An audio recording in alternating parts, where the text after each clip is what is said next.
Neighbor's Cat and My Husband Part 3. Oh no, there's another cat at our backyard.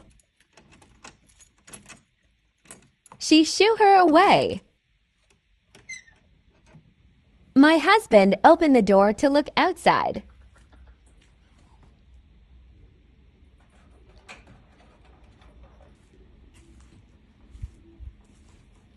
Someone threw a pine cone and it landed at our backyard.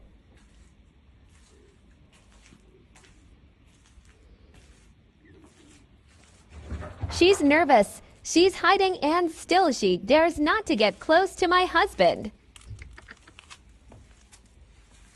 My husband follows her.